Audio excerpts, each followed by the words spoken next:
Assalamualaikum warahmatullahi wabarakatuh. Alhamdulillah, alhamdulillahilladzi ja'ala Ramadan syahrul siyam lil mu'minin.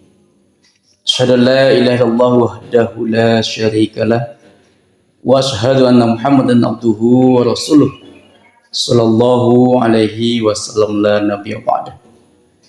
Bersyukur kita kepada Allah Subhanahu wa taala dengan mengucapkan alhamdulillahi rabbil alamin. Pada hari ini Allah masih berikan kita kesempatan dan kekuatan sehingga kita dapat bersama menunaikan ibadah shaum Ramadan ini.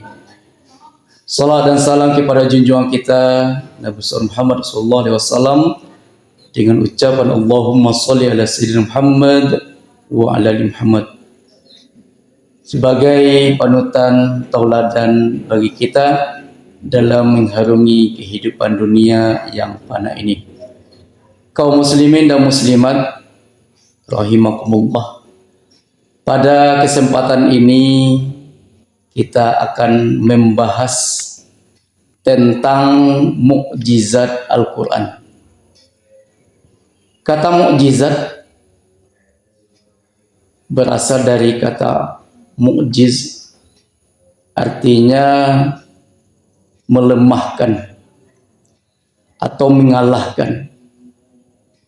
Jadi sebuah mukjizat berfungsi sebagai pertanda bagi Allah untuk melihatkan kebesarannya kepada umat para nabi atau kaumnya pada zaman itu, sehingga melihatkan kebesaran Allah. Ketika kita bagi mukjizat ini ada dua macam. Ada mukjizat itu berupa material.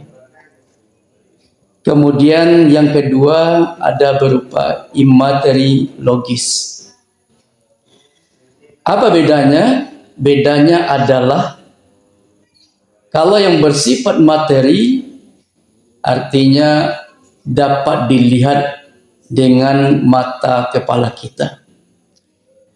Misalnya mukjizat yang diberikan oleh Allah kepada Nabi Musa yang dapat membelah lautan.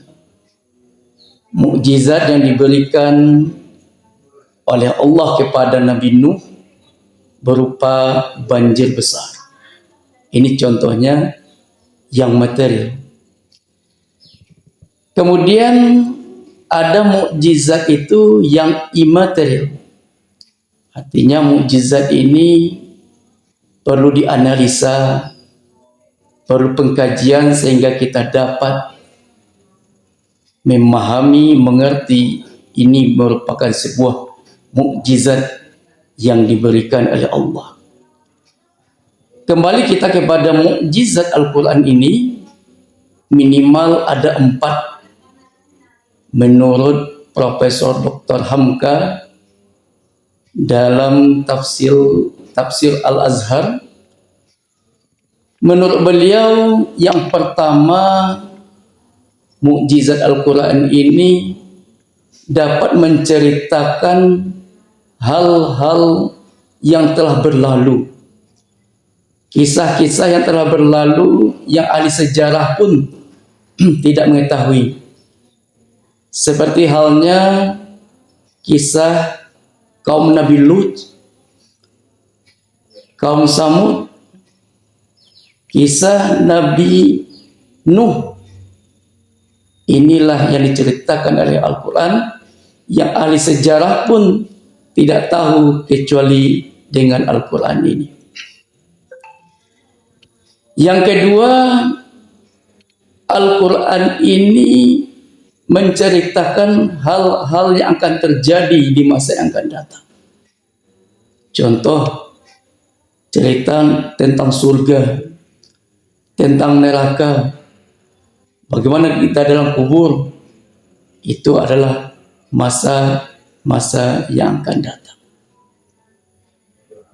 Kemudian yang ketiga, bahwa dilihat dari segi balaghah dan fasaha Al-Quran ini memiliki susunan kata yang sangat luar biasa, yang tidak bisa dikatakan itu sebuah syair, tapi melebihi syair tersebut. Susunan katanya begitu rapi, begitu indah. Inilah mukjizat Al-Quran yang tidak bisa disaingi oleh penyair-penyair pada zaman-zaman dulu, ketika para penyair-penyair Arab itu membanggakan hasil dari syair-syairnya. Yang keempat, Al-Quran ini menceritakan tentang kejadian bumi, tentang kejadian matahari, tentang bagaimana proses turunnya hujan, itu diceritakan Al-Quran. Sehingga Al-Quran ini menjadi sumber ilmu pengetahuan bagi manusia.